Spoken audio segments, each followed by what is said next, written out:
Formatting worksheets in MS Excel 2013. Microsoft Excel has features to help you improve the appearance of a worksheet. You can format the worksheet to display the data in an effective manner after entering the data into a worksheet. The process of making the worksheet data look more presentable and attractive by changing its appearance is called formatting.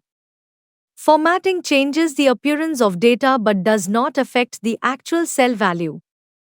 You will find the commands for formatting in the font, alignment, and number groups on the Home tab.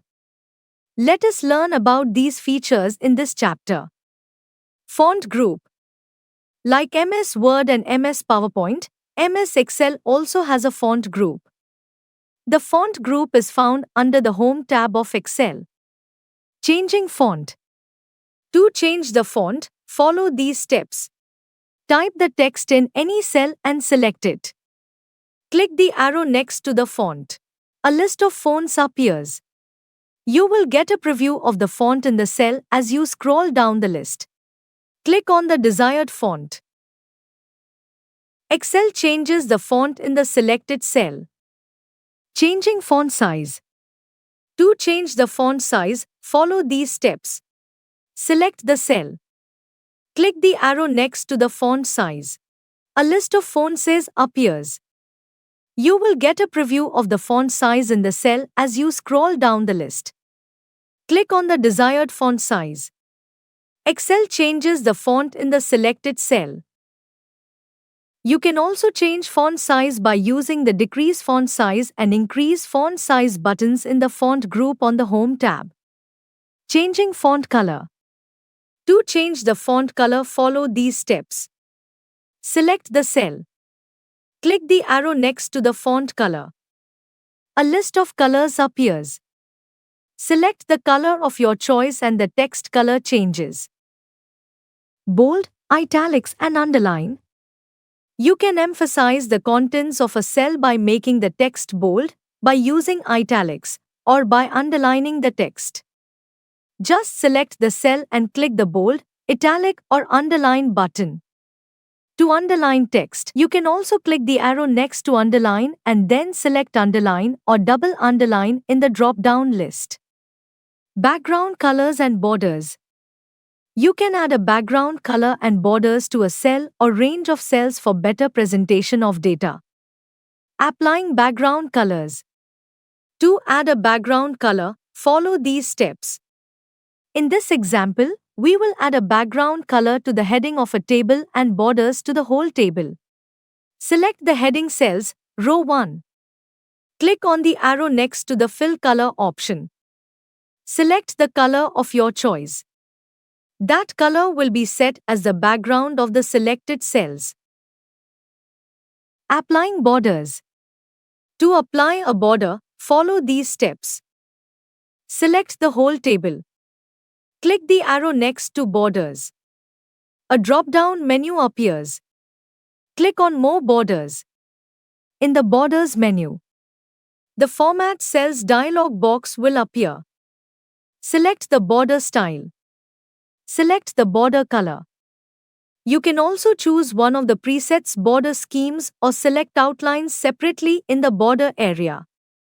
Click on the OK button. Alignment group. The alignment group provides options for changing alignment, orientation, and indentation of data inside a cell. Changing alignment of text.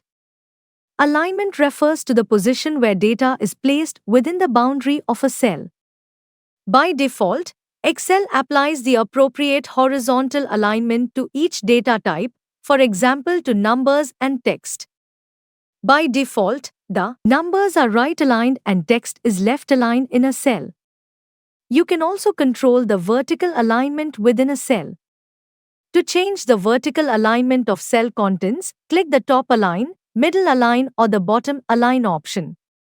To change the horizontal alignment of cell contents, click the align left, the center or the align right option. The worksheet given alongside highlights the use of various alignment options for formatting cell contents. Changing orientation of text.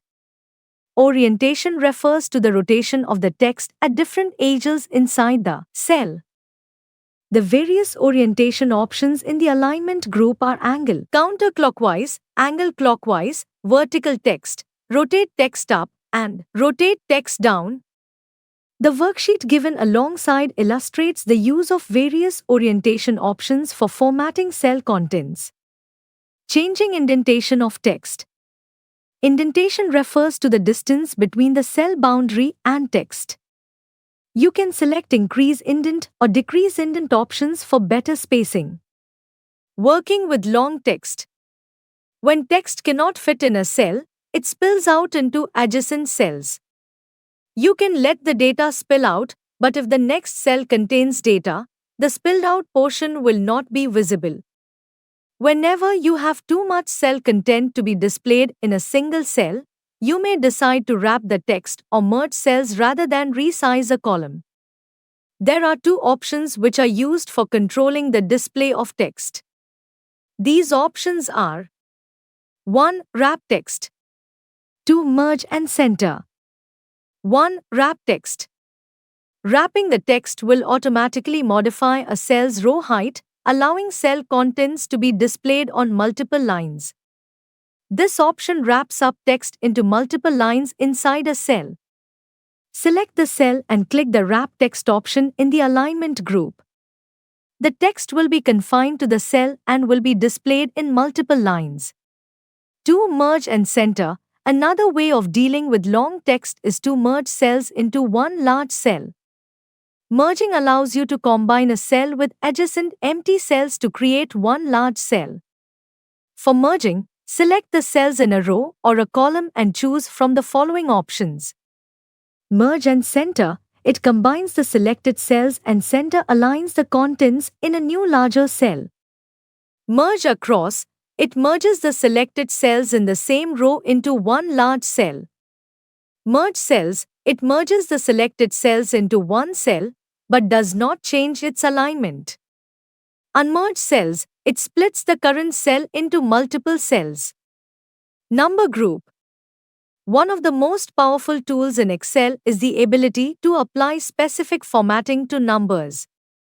Instead of displaying all cell content in exactly the same way, you can use formatting to change the appearance of dates, times, decimals, percentages, percent, currency, dollar, and much more.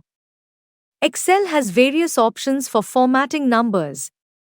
You can specify the number of decimal places, add commas to separate long numbers into thousands, place a currency sign in front of the number and display the number as a percentage.